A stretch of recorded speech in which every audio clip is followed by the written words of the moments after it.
Empezamos siendo una constructora de todo. Hacíamos de todo, como un contratista.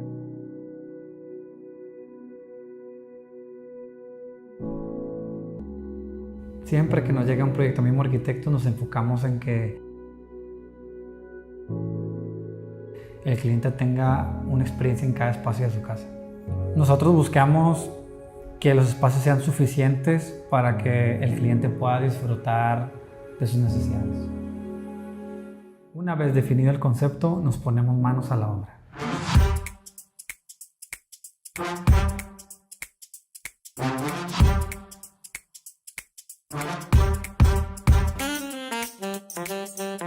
Todo proyecto conlleva estilo, estructura y corazón.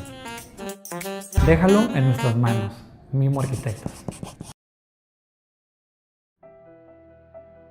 Conozcamos a Eloísa Ortiz, ingeniera química de sistemas, quien nos platica cómo decidió tener una vida profesional con la red de apoyo que es su familia. Al igual, nos explica cómo la inteligencia artificial puede llegar a influir de manera positiva o negativa al realizar contrataciones de personal y cómo el factor humano siempre va a ser necesario para la toma de decisiones. Quédate y aprendamos juntos. Esto es Negocios de A de Veras. ¿Qué tal, amigos? Este es un episodio más de Negocios de Veras. Hoy tenemos una gran invitada aquí con nosotros, una gran empresaria, gran emprendedora, Eloísa Ortiz. ¿Qué tal, Eloísa? ¿Cómo estás? Muy bien, gracias a Dios. Gracias por la invitación. No, gracias a ti por darte el tiempo para estar aquí con nosotros y compartir con nuestra comunidad todo el esfuerzo, todo el emprendimiento y el caso de éxito en el que estás viviendo hoy en día, de investigación, de todo lo que has hecho, de la inteligencia artificial, de los premios que has recibido como emprendedora de México. Platícanos cómo fue el inicio de este emprendimiento tuyo. Pues el inicio, en mi caso particular, tiene dos vertientes. O sea, por un lado, era que yo desde hace mucho tiempo dije, bueno, en algún momento yo voy a hacer mi propio negocio. En algún momento. Pero si no le pones una fecha, ese momento se puede, o sea, es el típico soñador, ¿no? Que algún día voy a hacer un negocio y nunca lo hacen porque nada más fue así. Hay que ponerle fecha. Yo no le puse fecha, era de esas personas. Lo que pasa que yo, en mi experiencia profesional, estuve en áreas donde no está muy padre ser mujer, si lo quieres ver así. Entonces, tengo 3 hijas actualmente y yo recuerdo que cuando yo me casé, yo avisé que me iba a casar. No me lo pidieron, pero yo tenía un sesgo, sabía, o sea, te envuelve eso. Y bueno, ya me casé y luego eventualmente pues avisé que que quería embarazarme. No estaba ni siquiera embarazada. Bueno, pues ya. Pues qué bueno, pues qué bueno. Me embaracé. Estoy embarazada, pero quiero seguir trabajando. Pues está muy bien. Pues sí, pero cuando regresé, yo ya me iban a correr y una historia de terror de 3 hijas me pasó con 2. En 2 casos tuve que ir a conciliación y arbitraje a defender mi derecho porque me querían despedir sin dinero. Entonces, ese sueño que yo tenía ya no fue un sueño, fue una necesidad. Y más allá de una necesidad profesional que yo tenía, porque yo sigo profesionalmente activa, porque pude haber desistido, también se convirtió en ese momento como algo que yo tenía que hacer por alguien más. Y ahora lo veo con claridad porque tengo 3 hijas. Tocó que yo tuve 3 hijas, ¿no? Entonces, ¿cómo sembrar un camino para alguien más? En mi caso, pues mis hijas, que en ese momento yo no sabía, pero pues son mujeres. Pero ahora que estoy envuelta en una serie de agrupaciones, asociaciones que tienen que ver con eso, yo lo veo claro. Entonces, esa fue la razón. Un sueño que luego se convirtió en necesidad y actualmente es como una responsabilidad.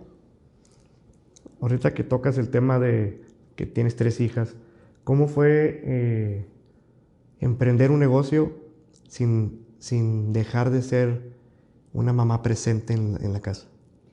Ese es un dilema, es el tema de la culpa, ¿no? Sí, o sea, pues yo, bueno, para empezar, una madre trabajadora independientemente si tú emprendes o si le trabajas a alguien. Yo empecé trabajando con alguien. O sea, cuando yo tuve mis hijas, yo era una empleada y tenía responsabilidad, era directora.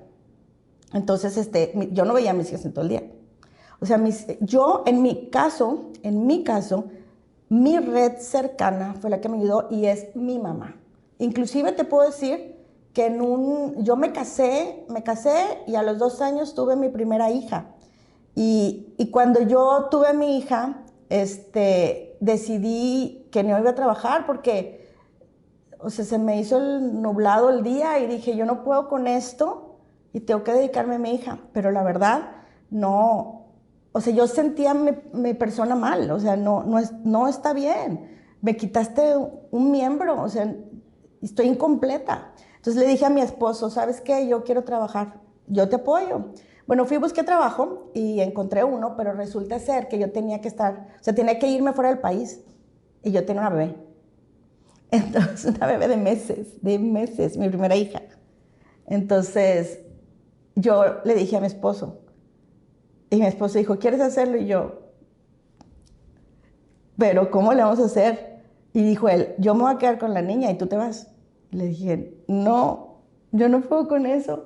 Entonces, hablé con la empresa y le dije, oye, ¿sabes qué? Tengo esta situación, pero yo quiero llevar a mi hija. ¿Cómo puedo hacer eso? Porque la empresa para mí pagó dónde vivía. Era un tiempo, no era que me iba a quedar a vivir por allá, para siempre. Allá al norte de Estados Unidos, frontera con Canadá. Entonces, me dijeron, no, te puedo poner una nana. Y entonces yo le dije, ¿y esa nana qué? O sea, dije, me empezó a dar miedo, era mi primera hija, ¿cómo voy a dejar en un país extraño a mi hija con una nana que no sé quién sea? Y luego después me dijeron, bueno, si tú consigues una, nosotros, o sea, hacemos que se vaya contigo. Ah, bueno. Entonces estaba pensando hacer eso y mi mamá me dijo, pues yo me voy contigo. ¿Te vas conmigo, mamá? Mi mamá, pues también estaba con mi papá, ¿verdad? Yo me voy contigo, ¿segura? Yo me voy contigo. Y total, nos fuimos mi mamá, mi bebé y yo. Y mi papá se quedó solo y mi esposo se quedó solo por varios meses. Y luego pues ya regresamos. Pero sí, o sea, ese tema no tiene nada que ver con el emprendimiento. Tiene que ver con las mujeres que deciden tener una vida profesional o una vida pública, si lo quieres ver así. Entonces, todas las mujeres tenemos que tener una red fuerte que te apoye. Sin una red no lo puedes hacer, y una red diversa. O sea, puede ser tu familia, puede ser escuelas, puede ser una persona que tú contrates, inclusive tus mismas vecinas.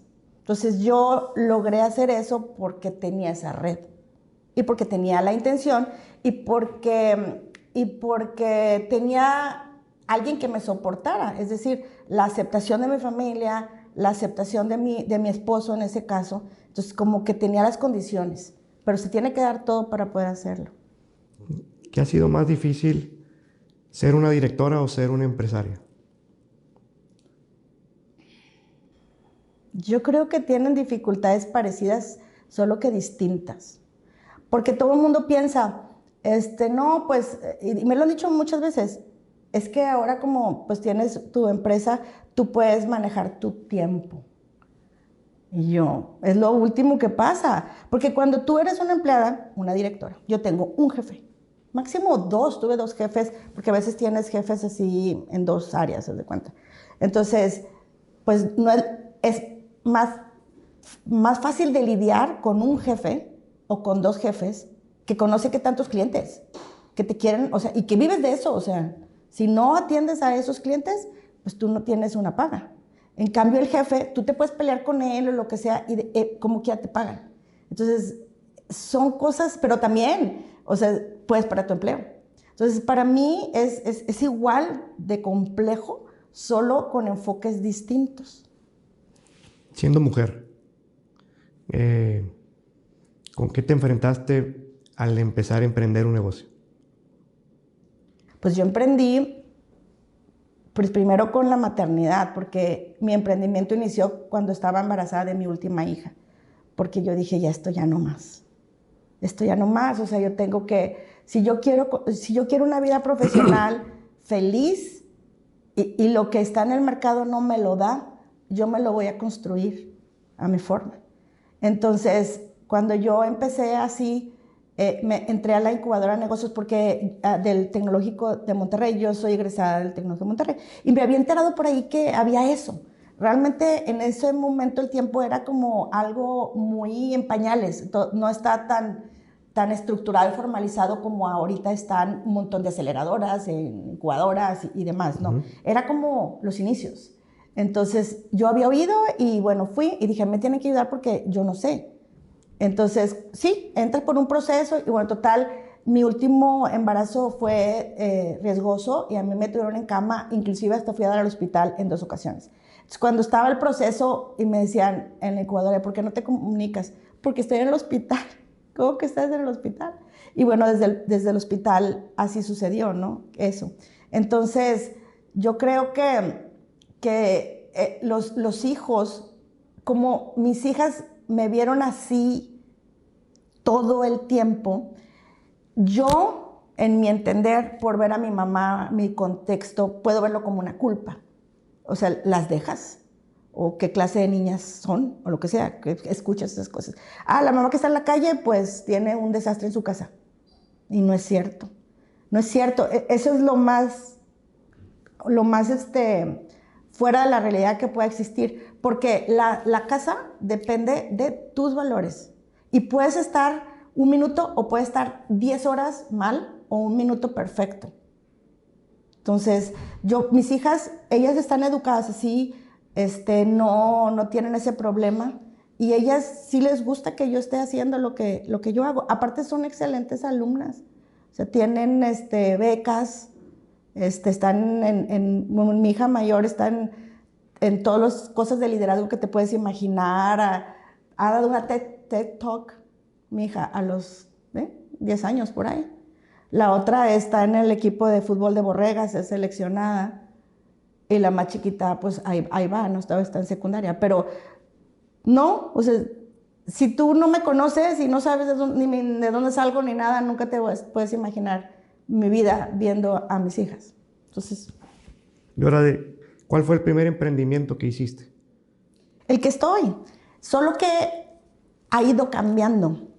O sea, bueno, inicialmente, la historia de emprender es un tema, ¿no? Porque yo pienso que el emprendimiento o lo que tú quieras hacer, debes de cruzar tu pasión con lo que tú sabes. Porque tú puedes, o sea, yo puedo ser muy apasionada al cantar, pero no tengo voz. No voy a poder hacerlo, por más pasión que yo tenga. Tengo que saber cantar. Y a lo mejor hasta me meto en clases y yo no tengo la voz para cantar. Entonces no se cruza. Entonces tú tienes que entender bien tu pasión y tus habilidades. Entonces cuando uno quiere emprender, yo por ejemplo dije, no, o sea, te lo cuento, inicialmente dije, voy a poner un restaurante. ¿Qué tiene que ver con esto? Y soy tan mala para la cocina. Mala, pero todo el mundo, o sea, piensa, es que eso pasa. O sea, voy a poner unos tacos o hamburguesas, o voy a hacer, no sé, cosas de manualidades. Pero si no es tu pasión, o sea, es como que una salida. Entonces tiene uno que conocerse muy bien y eso nos suele ser rápidamente.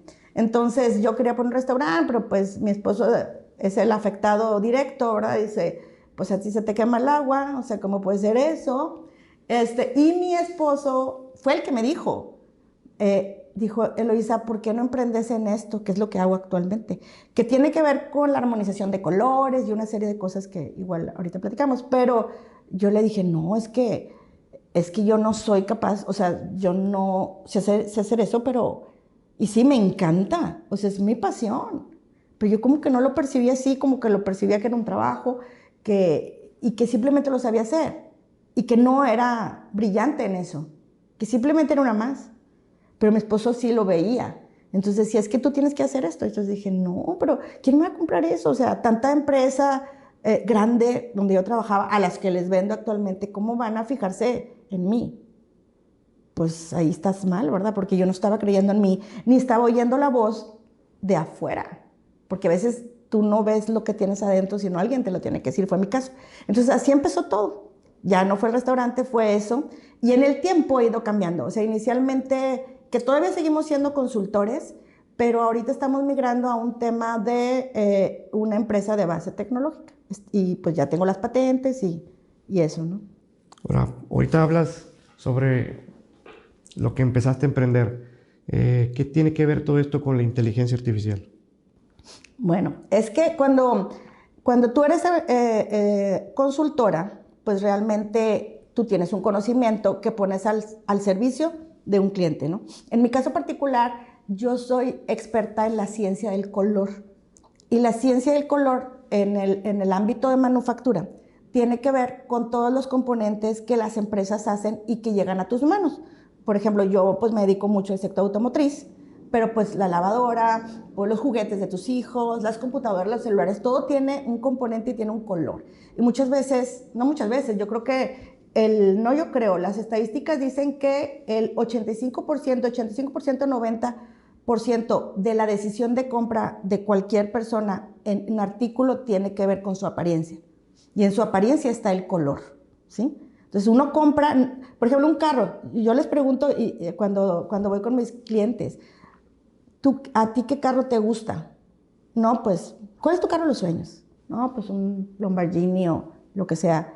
¿Y qué color? Rojo. Ah, perfecto. ¿Y sabes el torque de ese carro? ¿Consume gasolina? De ese modelo es el Lamborghini. La potencia de arranque, ¿te la sabes? Pues no, pero saben que es rojo y saben que es un Lamborghini. Entonces ahí está. Y así pasa con los celulares, ¿sí? Entonces, yo me dedico a que los colores, que los componentes, las empresas que hacen los componentes de color de un producto sea el color exacto. Que la producción, que cuando lo pintan, que cuando lo inyectan, que cuando lo termoforman, de cualquier proceso, siempre sea el color exacto y que no sea un tono distinto a lo que tiene el diseño.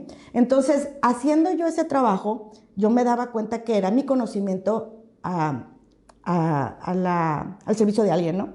Entonces, bueno, yo así sigo funcionando, ¿verdad? Me dicen, quiero que me apruebes estos colores, un proyecto, me pagas, bye, modelo de negocios. Entonces, yo empecé a crecer y en el crecimiento yo ya no me daba abasto.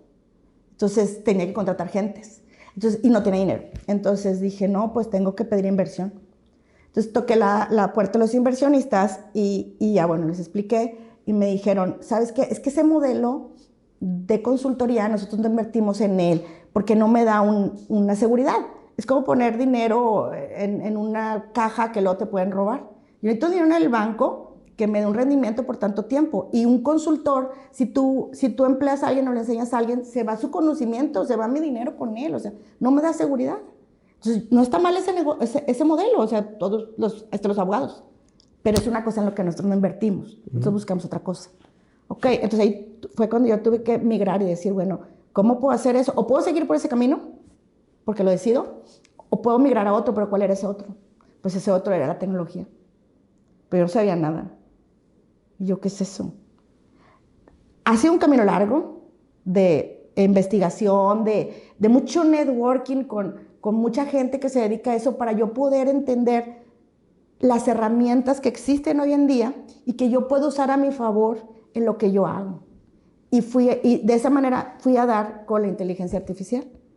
Obviamente la inteligencia artificial es una herramienta, pero ¿cómo usas la herramienta? Y ahí está la patente. La patente es algo que da seguridad al inversionista, porque tú capitalizas eso para ti y lo proteges. Entonces, esa fue la razón o el camino. ¿Y cuál es la patente? Tengo 2 patentes en Estados Unidos otorgadas y esas mismas 2 patentes en proceso en México. En México todavía no me las otorgan. Pero es un sistema de armonización de color. Es un modelo de utilidad que se divide en 2, en la parte de producción y la parte de aprobación. Por eso son 2. ¿Y por qué patentarlo en Estados Unidos y no en México primero? Es que fue al mismo tiempo. ¿Fue al mismo tiempo? Sí, pero en realidad no fue así mi camino.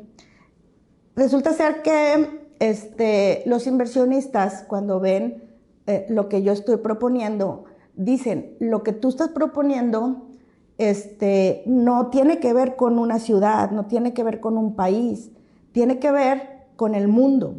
Es decir, si yo invierto en tu tecnología no es algo que solo use Monterrey. o que solo use en México. Tu tecnología se puede usar en todo el mundo. Entonces yo tengo que estar protegido en el mundo. Y quiero saber si tu idea realmente tiene innovación, porque yo no sé qué hay en el mundo.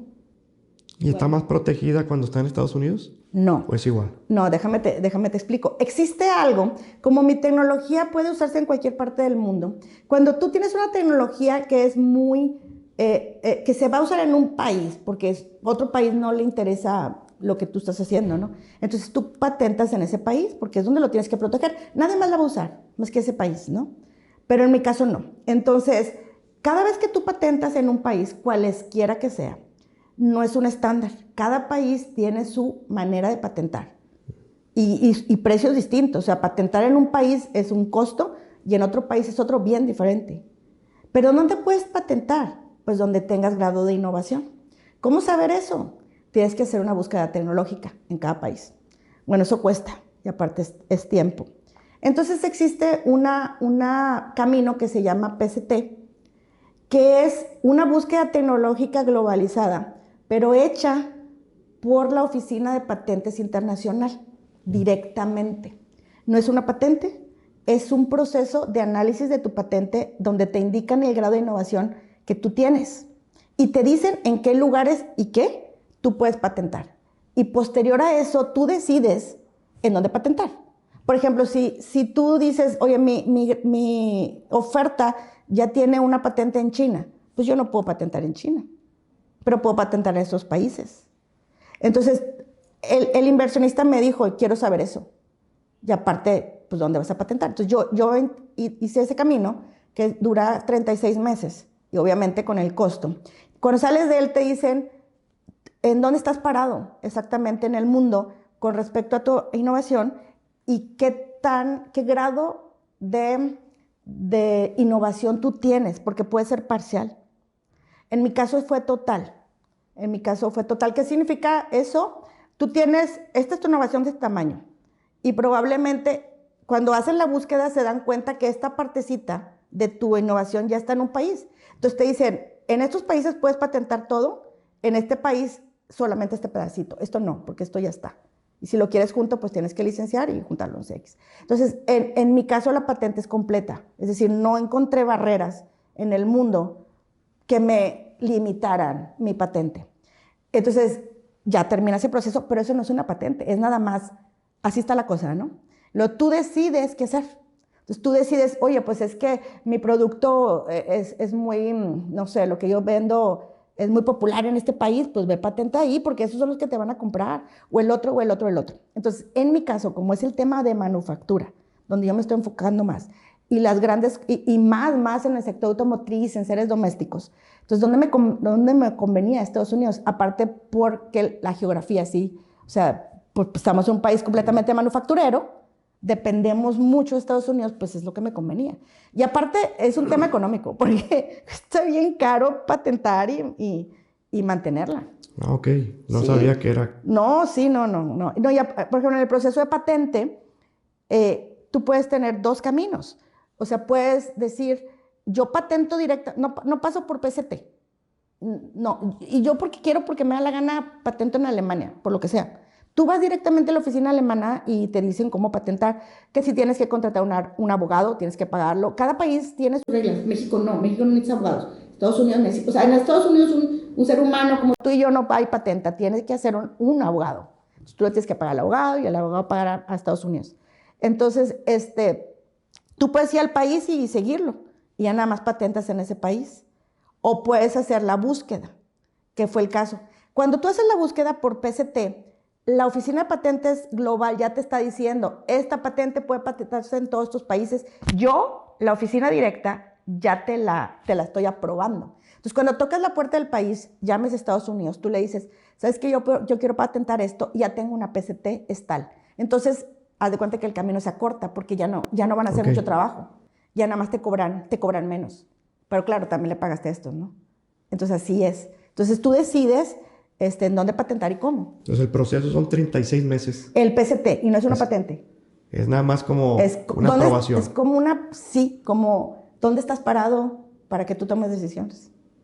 ¿Y en México es parecido? No, o sea, cada país tiene, no, eso de PCT tú no lo tienes que hacer, o sea, yo lo hice Para saber dónde estabas. para saber, para que, decir los inversionistas, o sea, mi patente es válida aquí y acá, y puedo patentar en este país o en el otro, ¿verdad? Y hoy en día es un fondo de inversión o es un inversionista los que invirtieron en... No, yo todavía no he tenido inversión. Todo eso yo lo hice con mi esfuerzo. Sí, ¿no? ¿Y cómo haces para hacer un llamado capital, un llamado de inversionistas a invertir en un negocio como este? Pues lo importante con los capitalistas, los socios capitalistas o inversionistas, es encontrar, bueno, yo sigo en ese proceso, o sea, yo estoy buscando inversión en este momento. Yo tuve inversión de otro tipo, es que en el camino de la inversión hay etapas. Entonces, primero, pues lo que llaman friends, family and fans, porque no quiero decir la otra palabra, pero son gente que, mi primera inversión fue así, o sea, de la familia, mis propios ahorros, vendes cosas. También tuve inversión de amistades y bueno, así empiezas. Y luego después pasas a la semilla, que por ejemplo yo tuve inversión semilla del gobierno cuando estaba en la INADEM, ya no existe desgraciadamente, pero yo obtuve inversión. Y luego pasas a inversión ángel. Depende de tú cómo vas desarrollando tu emprendimiento. Yo ahorita estoy buscando inversión ángel, porque tengo que hacer un prototipo. Como te comenté, nosotros iniciamos como consultores, seguimos siendo consultores y estamos migrando a una empresa de base tecnológica para hacerlo, pues todo este tema que ya platicamos de la patente, todo eso, ¿no? Y la definición de la ciencia, ¿no?, que hay atrás de eso, ¿no? Entonces, tú tienes que financieramente, a ellos lo que más les interesa es el mercado, o sea, ¿qué mercado vas a atacar? ¿Cuánto vale ese mercado? ¿Y cómo es tu modelo financiero que le va a dar rendimientos al inversionista? O sea, si tú sabes manejar eso, si el mercado es grande, si financieramente hablando tienes un retorno bueno en un tiempo que para ellos sea conveniente, entonces tú puedes conseguir inversión. Pero eso es desde el punto de vista inversionista, porque pues ellos lo que quieren es ganar, ¿sí? Desde el punto de vista emprendedor o empresario, tú tienes que hacer un perfect match. Es como casarte. O sea, tú no te vas a casar con alguien que no te gusta o que no hay una relación. Entonces, tú tienes que encontrar el inversionista que hace tu perfect match. ¿Quién es ese inversionista, mujer o hombre? Es quien conoce tu mercado y te va a potenciar. Porque no nada más es que te dé dinero, tienes que tener dinero inteligente. O sea, una persona que te va a dar el dinero y que te va a acercar a que crezcas. Porque el puro dinero no te sirve de nada. Qué buena analogía haces sobre un inversionista. El dinero no sirve si no es dinero inteligente, ¿no? Claro. Nunca la había escuchado, pero se me hace una analogía hecha a la medida para lo que estás haciendo. ¿En qué momento descubriste tu talento? O sea, ¿cómo fue? ¿Con qué te enfrentaste? Ahorita me decías, yo hacía esto, pero no sabía que era mi talento. Pues es que en el ámbito, eso fue como muy, o sea, la vida, sí, te lleva. O sea, es muy chistosa esa historia, porque cuando yo inicié a trabajar pues yo me recibí, yo soy ingeniera química de sistemas, y yo me gradué, ¿no? Entonces, cuando empecé a pedir trabajo, en ese momento del tiempo, yo pedía trabajo pues de un puesto donde estaban requiriendo una ingeniera, bueno, un ingeniero. Yo tocaba las puertas y muchas puertas se me cerraron simplemente por el género. Entonces, en una de esas puertas, pues también, o sea, decía claramente que era para un hombre, ¿no? Porque había que rotar turnos, los 3 turnos, día, tarde y noche. Entonces, yo dije, no importa, o sea, aunque sea hombre, yo voy a tocar esa puerta. Y me recibe una mujer de recursos humanos. Oye, vengo por eso. Es que quieren hombres. Le dije, es que necesito que me den la oportunidad, o sea, porque yo estudié, tengo estas calificaciones, estudié en esta universidad, hablo inglés, o sea, ¿qué tengo que hacer? O sea, ¿pinto un bigote o cómo? Entonces ella se quedó pensando y dijo, ok, déjame ver, a ver si te quieren entrevistar, porque pues yo solamente puedo pasarla, pero pues el tomador de decisiones me dice, pues sí la entrevisto o no. Pues sí, pues dijo que no, la persona. Yo dije, bueno, pues ni modo. Luego pasaron unas semanas y me habla la persona, esta mujer de recursos humanos, y me dijo, mira, ¿sabes qué? La cosa es de que la persona que está pidiendo ese puesto está de viaje. Está su jefe. Su jefe es americano. Yo lo que puedo hacer es, ¿sabes qué está esto? A ver si el americano te quiere entrevistar. Y vamos a brincarnos, ¿sí? Digo, esto es querer ayudar, ¿no? Y así fue. Entonces el americano dijo, no, sí, yo la entrevisto. Entonces ya, pues era el día de la entrevista. Yo andaba con vestido, medias, y era allá por Apodaca, hay una carretera inhóspita ahí, y iba yo en mi carro y que se me ponche la llanta. Se me ponchó la llanta, no llegué a la entrevista, porque batallé mucho, o sea, sí llegué, pero ya muy tarde, porque ahí no pasaba nadie, era una carretera inhóspita, y yo ahí, ¿quién me va a ayudar? No había celulares, Total, llegué toda sucia, mal, a destiempo, y le dije, oye, me pasó esto. Y dijo, ay, no me digas eso, ya te había conseguido la entrevista y no llegaste. Dice, a ver si el gringo te quiere entrevistar. Pues fue y le dijo, no, sí la entrevisto. Sucia, tenía lodo, había llovido un día antes y estaban mis zapatos, no te quiero decir. Pues me entrevista y me acepta. Sufrí las de Caín cuando llegó mi jefe, ¿no? ¿Qué dijo el gringo? Si cambió una llanta a ella, sí, le expliqué la idea, sí, yo creo que eso fue, no sé, como que le pareció gracioso. Bueno, total, ya entré las de Caín con mi jefe, y pasa que yo trabajaba, ese momento era Ford Motor Company, existía. El tema del color era manejado desde Michigan, donde estaba en el centro de diseño. No se manejaba en México. Entonces tú tenías que viajar en el tema del color. Y en ese momento, como que no había a quién. Aparte, yo ya tenía un proceso ahí de manejo de un robot famoso y como que había expectativas en mí, pero era mujer. Entonces dijeron, tema de color, pues que lo vea ella. Entonces yo empecé como a aprender de eso por las necesidades laborales y eventualmente me hice una experta. Y yo me encargaba de todas las aprobaciones de color de Ford en México, en ese momento del tiempo. O sea, el talento estaba ahí, pero yo no lo veía. Yo no lo veía. Es que es bien complicado identificar nuestro talento porque se te hace tan fácil hacer las cosas que dices, no puede ser mi talento porque lo hago muy fácil. Sí. Por eso es tu talento, porque es Por fácil. eso es mi talento, porque fluye eso en mí. Y ya te platica la historia, o sea, que yo quería poner un restaurante y mi esposo fue el que me dijo, es que tú haces eso y nadie lo hace mejor. Y yo, no, pero es que, pues cuando yo trabajaba en Ford, y sí, porque siempre te pone, o sea, el enemigo más grande que tiene uno es uno. Sí, totalmente. Y yo, no por esto, no por lo otro. O sea, a mí nadie me lo estaba diciendo. Pero bueno, así fue. Y después de todo eso, ¿cómo lo enfrentaron en pareja? Tu esposo y tú de emprender, dedicarle todo el tiempo. Mucha gente piensa que cuando uno es un empresario, eres dueño de tu tiempo, ya tienes más tiempo para todo. Y no, en realidad, tener una empresa propia necesitas dedicarle el doble de tiempo que si fueras un empleado de esa empresa. En las buenas y en las malas. Como empresario, lo único que comparte uno con sus colaboradores son las utilidades. Las pérdidas son tuyas nada más. Las utilidades son de todos. Entonces eso no lo ve la gente. Hoy en día, ¿cuánta gente trabaja contigo? Ahorita no tenemos nadie, en ese momento nada más nosotros, y contratamos por proyecto, porque ahorita te digo, somos consultores. Lo que queremos es migrar a una empresa de base tecnológica, y ahorita hemos estado trabajando como consultores como inicialmente y pues pagando ya todo lo que te platiqué. Ya está eso. Entonces ahorita ya estamos iniciando la construcción de la herramienta. Entonces contratamos programadores, pero ahorita específicamente estamos buscando inversión, pero nos estamos topando con el tema de que no hay talento. Es difícil, ese talento específico, gente que esté manejando ya nuevas tecnologías, no hay en México, no está en proceso. ¿Te refieres a programadores? De inteligencia artificial, ciencia de datos, esas tecnologías, o sea, no está complicado. ¿En dónde es donde sí hay?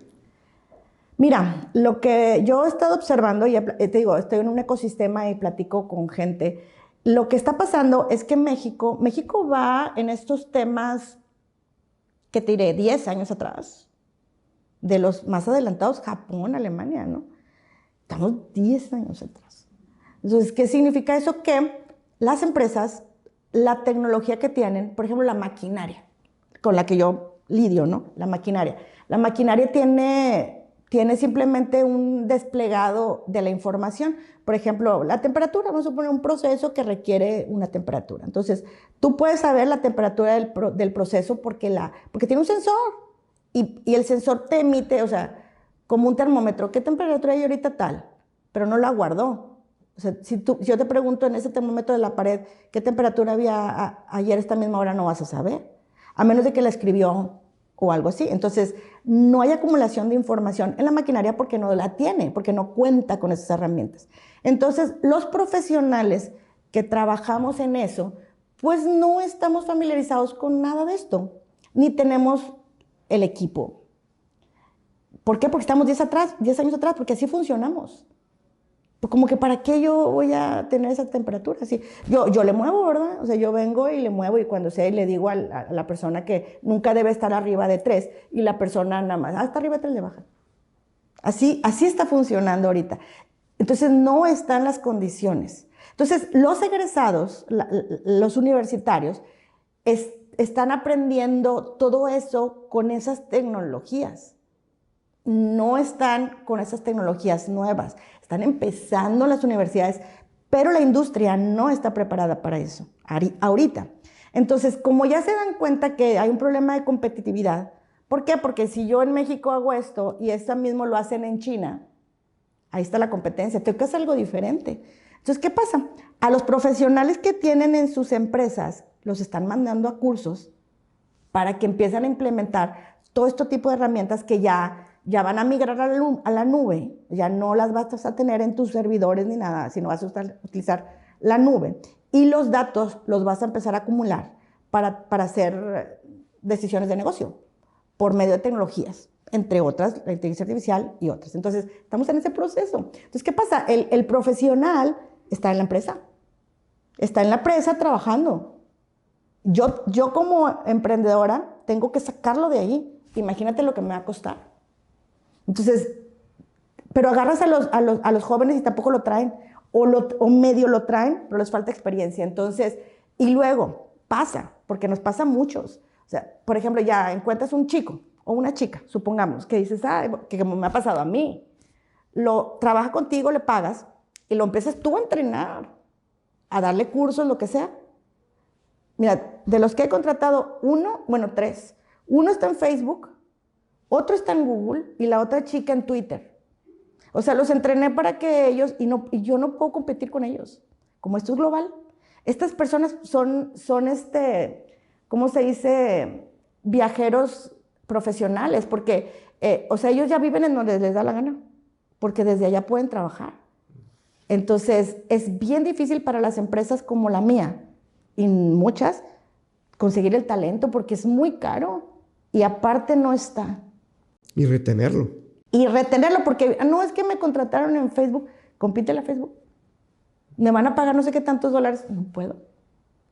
Ahora, platícanos, hablamos de la inteligencia artificial, de la ética de la información, de cómo se maneja toda esa información. Creo que es un tema que te gusta, que te apasiona. Platícanos, ¿a qué se refiere la ética del uso de la información en la inteligencia artificial? La información, o sea, si yo te comparto una información a ti de mi vecina, por ejemplo, pues tú simplemente la puedes oír y ya. O la puedes compartir a otra persona, pero quién sabe cómo la vas a compartir. O sea, yo te puedo decir algo de una situación de mi vecina que es muy personal y tú vas y se la cuentas a alguien y resulta ser que ese alguien puede hacer algo en contra de mi vecina, ¿verdad? Y tú a lo mejor no lo sabías. O a lo mejor sí lo sabías. Entonces, en la inteligencia artificial pasa algo así. La inteligencia artificial es un cúmulo de información que no tiene sentido, pero que las personas, por medio de herramientas, les dan cierto sentido bajo la lupa de la persona. Es decir, yo tengo principios, yo tengo valores, y para mí a lo mejor el cierto valor no es importante. Es más, ni siquiera lo tengo en mi mapa, no lo veo, soy ciega a eso, ¿no? Entonces pasa que yo desarrollo inteligencia artificial. Recibo información que yo proceso por medio de algoritmos que yo implemento. La inteligencia artificial es una caja negra, literal. Entonces tú dices, siempre que, no sé, que esta cosa es de color amarillo, yo quiero que diga que es plátano, porque yo quiero. No me interesa cómo llegó a ser plátano y tiene esta forma, pero dice amarillo, plátano, amarillo, plátano. Entonces de repente tú ya no le das un amarillo exacto, le das un amarillo un poco más hacia el naranja.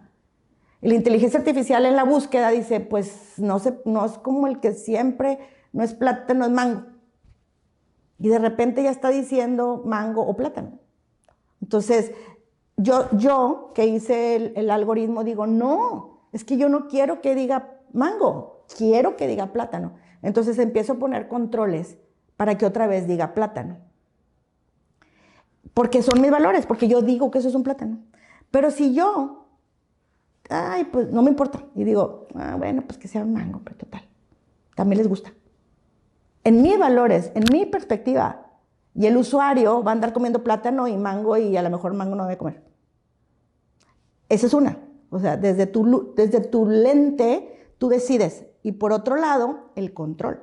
O sea, eso está súper peligroso porque muchas personas están desarrollando aplicaciones y la desarrolla y la aplicación inicialmente dijo mango, dijo plátano, y la sueltan al uso. Y la gente la empieza a usar y la gente empieza a consumir plátanos de más. Tienes que hacer un escaneo cada cierto tiempo para que estés siempre diciendo plátano. Y no lo hacen, o sea, ya empiezan a ganar dinero, lo sueltan y ya, quién sabe qué está haciendo esa aplicación, ¿no? Ahora, también hablábamos de que hoy en día la inteligencia artificial va a hacer entrevistas para contratar a la gente. Es cómo se va perdiendo el feeling del ser humano de ver a los ojos a otra persona, sí, de leerla. Ahora la inteligencia artificial lo hace. ¿Con qué nos enfrentamos a eso? Son monstruos, la verdad. Es que es lo que te digo, o sea, ahorita es como una novedad, pero la verdad es que nadie sabe a dónde va a llegar eso. O sea, no sabemos, porque son como cajas negras. Entonces, tiene que haber mucho control de las personas. Al final del día, la inteligencia artificial la hacemos las personas y la debemos controlar las personas. No nada más hacerla, sino controlarla. Entonces, ese tipo de cosas, o sea, de que un robot, y no me estoy refiriendo, hay diferentes niveles de inteligencia artificial y a lo mejor la gente cree que va a venir así como Terminator y esas cosas. La verdad que estamos muy lejos de eso, de que sea un robot que ya tome decisiones de ese tipo. Estamos en una etapa súper temprana en el mundo, en el uso de la inteligencia artificial. Es una etapa muy temprana, que solamente hace cosas de mucha repetición. Entonces, cuando una de esas es la entrevista, que una persona puede entrevistar 50 gentes y nada más está entrevistando. Entonces, bueno, mejor la pongo a tomar otro tipo de decisiones y que la entreviste un robot, sí. Pero para una persona, la mente no se ha llegado a conocer bien la mente, realmente. Y ahorita la inteligencia artificial está utilizando teorías médicas de neuronas, por eso le llaman redes neuronales en la inteligencia artificial, porque están imitando a lo que una neurona hace, pero está súper limitado, o sea, lo hace en cierto nivel. Entonces, cuando tú entrevistas a una persona, tu mente maneja muchísimas más variables de lo que una computadora pueda manejar. Me refiero físicamente, los procesadores son limitados, porque esa cosa se calienta. Tú le pones mucha información y la cosa se calienta y no puede procesar.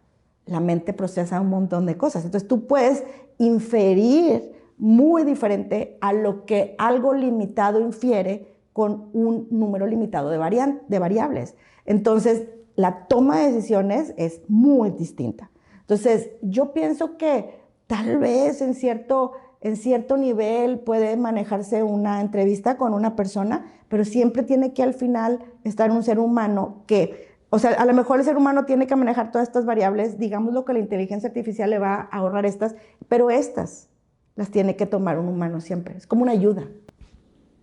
Entonces, ¿tú crees que en el futuro, a corto plazo, se ocupa siempre al ser humano en el tema automotriz? Que hoy puedes ir a una planta automotriz y que esté robotizada al 90%. Sí, la cosa es que los seres humanos cambien de función. O sea, yo no estoy de acuerdo en que, vamos a suponer, la máquina soldadora. La soldadura de, no sé si las han visto, pero las soldaduras, puntos de soldadura que hacen en la automotriz, en los chasis y todo eso, es un robot, son unos brazos que están haciendo así, soldando, que antes lo hacían las personas, ¿no? Entonces, pues sí, es una actividad repetitiva que a lo mejor puede ser hasta riesgosa. Y dices tú, pues es conveniente que la haga un robot. Pero ahí trabajaban 5 gentes. Entonces 5 gentes se quedan sin trabajo. Pero cuando o sea, el robot hace el punto. Pero, por ejemplo, si hay una diferencia de algo, el robot no lo va a ver. Si volvemos al cómo lo programaste, o sea, qué tantas variables tomaste en consideración o no, el que hizo la programación. Si no se utiliza todas las variables que se deben, pues a lo mejor hay cierto sesgo. Entonces, este ser humano que toda la vida trabajó en hacer esa soldadura, puede trabajar con el desarrollador aportando su experiencia o puede servir como control de lo que hace el robot. Digamos lo que es la misma persona que tiene la experiencia que fue relocalizada en una actividad de mayor valor. Es lo que yo creo. Entonces, no me queda muy claro el tema de cómo utilizar la inteligencia artificial sin tener que despedir a tantos humanos. Aprovechando el talento de la persona en una operación de mayor valor. Que el ser humano empiece a... Ahora, hoy me platicabas también de que la inteligencia artificial empieza a tomar decisiones propias. Sí. No sé cómo lo haga. Yo creo que nadie sabe. Yo creo que nadie sabe.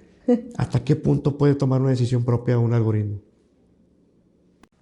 Pues puede cambiar. Bueno, ha pasado, por ejemplo, en Estados Unidos con el tema de las votaciones. O sea, por ejemplo, si tú a un niño o cualquier persona solamente le das cierta información, esa persona va a tomar sus decisiones en base a la información que tú le diste. Si tú en el tiempo le empiezas a cambiar la información, o sea, tus datos de entrada cambiaron, esta persona empieza a tomar otras decisiones. Entonces, cuando tú programas un algoritmo, lo programas en base a una información como una foto. En ese momento estaba esa información, pero la información cambia día con día. Entonces, los profesionales en eso tienen que estar supervisando los algoritmos de inteligencia artificial para enfrentar los cambios en las tendencias de la información. O sea, por ejemplo, si ahorita está de moda un color y todos los algoritmos están viendo que la gente está comprando cosas de un color y te están recomendando cosas de ese color, pero de repente una persona que es muy influyente dice otro color. Entonces, esa influencia llega a muchas otras personas y empiezan a cambiar el color. El algoritmo ya te está diciendo otro color. Pero si tú quieres forzar a que solamente sea un color, el profesional tiene que reprogramar eso para que siga siendo el mismo color y no se vea influenciado por las tendencias. Y eso se aplica a cualquier cosa, ¿no? Para ir concluyendo con la entrevista, Eloisa, ¿qué le recomiendas a todas las mujeres emprendedoras, mamás solteras? Creo que es el ser humano más luchador que existe en el planeta. ¿Qué les recomiendas hacer? ¿Cómo enfrentar este mundo donde la gente prefiere o contrata más hombres que mujeres? ¿Cómo enfrentar eso a una mujer? Pues yo pienso que pues sean sororas, ¿no? Si tú no conoces, o sea, si tú no empatizas o porque no conoces, tal vez, o sea, porque, por ejemplo, yo siempre he vivido en un mundo donde son puros hombres, o sea, la verdad nunca, sí, claro que hay mujeres, ¿verdad? En otros niveles. O sea, en una empresa, pues hay mujeres, claro. No sé en qué proporción, a lo mejor pueden estar 50-50, pero ¿quién está tomando las decisiones? Los hombres, normalmente. O sea, sí es, yo creo que en el 95-99% de los casos, las posiciones de toma de decisión, y ni que se diga los consejos, ¿no? Son hombres en su mayoría. Entonces, tú incursionas en eso. Por ejemplo, yo puedo llegar a un nivel ejecutivo o puedo ser una consejera tomando decisiones. Puedo permanecer así. O sea, decir, bueno, pues yo llegué, no sé cómo, ya, y no. O puedo decir, oye, me costó mucho trabajo llegar y me doy cuenta que necesito hacer el cambio y no puedo sola. Y me doy cuenta que necesito hacer el cambio porque es una necesidad muy global, porque somos el 50% de la población. O sea, mis decisiones inciden en mucha gente y resulta ser que no las puedo llevar a cabo porque soy única. O no las puedo llevar a cabo porque no pasan, necesito más votos o lo que sea. Entonces, es como que buscar a tu alrededor. Habemos muchas mujeres tan diversas que pueden sumar. Entonces, darte la labor de sumar a alguien más en las tomas de decisiones donde estés, en el lugar que esté, para que se logre. O sea, lo ideal sería estar al 50. O sea, sería lo ideal porque sería una decisión más incluyente en todos los sentidos. Y hay estudios que lo soportan. Como humanidad tendríamos mayor riqueza si logramos eso. Entonces, eso es lo que yo le recomiendo a todas las mujeres. O sea, que lean un poco, que analicen su situación, porque a veces está ciega a ella. O sea, yo estaba entre puros hombres y nunca lo percibí. O sea, claro que sí me da cuenta que eran hombres, pero como que es normal. No es normal. Que una vez escuchando en el tema político, decían las mujeres en la Cámara de Diputados que buscaban una paridad de género, y que fuera 50-50. Y se me hacía a mí una iniciativa pobre, porque el hombre ha tenido el 100% de las decisiones y ellas exigían solo el 50%, cuando podían tener el 100%. Y cuando digo lo podían tener, porque lo pueden tener. Entonces, limitarte tú a una paridad, o sea, el 50% va a ser la decisión de la mujer. ¿Por qué no el 100%? Si tiene 90 años el hombre tomando el 100%. Pero la misma mujer se pone esa limitante. Sí, o sea, yo también opino lo mismo. Pienso que debe de haber libertad en eso. O sea, es un tema, las cuotas. Si está bien las cuotas, si no está bien las cuotas. Pienso que en cierta manera sí, pero tampoco a nadie nos va a gustar que te pongan ahí por una cuota, ¿verdad? O sea, no está bien. Y la verdad es que hay muchos ámbitos en la vida que ni siquiera, aunque quieras, puedes llegar a la cuota. Y te lo digo yo, porque, por ejemplo, si yo quiero contratar a mujeres que tengan estos conocimientos, yo no me he tenido una. Es difícil, o sea, el porcentaje de mujeres que están en este ámbito son muy pocas, y yo creo que ya me daría de santos con llegar a un 10%, no lo sé. Entonces, yo creo que tiene que ser natural, pero sí, o sea, si estás en un ámbito donde hay muchas y en los toma de decisiones no están, pues ¿por qué el 50%? Tienes mucha variedad. Yo creo que siempre hay que tirarle al 100%, pero no siempre se va a poder por esa razón. Entonces, ¿qué hay que hacer? Hay que trabajar para tener la diversidad, y ahora sí, pues al 50, al 100, al 80, ahora sí que las mejores, ¿no? Y los mejores. Sí, sabes que yo en lo personal en mi vida vengo de una familia de puras mujeres. Todas son ejecutivas. Mi hermana mayor es VP de una compañía automotriz. Mi esposa es directora financiera en una desarrolladora. Mi hermana es emprendedora, es arquitecta, en la política. Entonces, tengo un gran ejemplo donde la mujer puede hacer mucho más cosas que el hombre. nosotros crecimos en una generación donde el papá era el dador de todo. Podemos decir machista o no sé cómo definir en la generación que crecimos, ¿no? Hoy en día hay una paridad entre el hombre y la mujer y hoy ahora otro que se incluye entre los amigues o no sé qué, cómo llamarle, ¿no? Pero creo que la mujer tiene tanta posibilidad como el hombre para tomar esas decisiones. Lo que dice ahorita, en un porcentaje en el mundo, creo que solo el 4% en los consejos existe una mujer. La verdad no sé por qué. Hay mujeres muy exitosas. Yo estoy rodeado de mujeres muy exitosas, luchadoras, persistentes, y crecimos con una ideología de que la voluntad puede más que la inteligencia. Tú puedes ser muy inteligente, pero si no tienes voluntad no vas a llegar a ningún lado.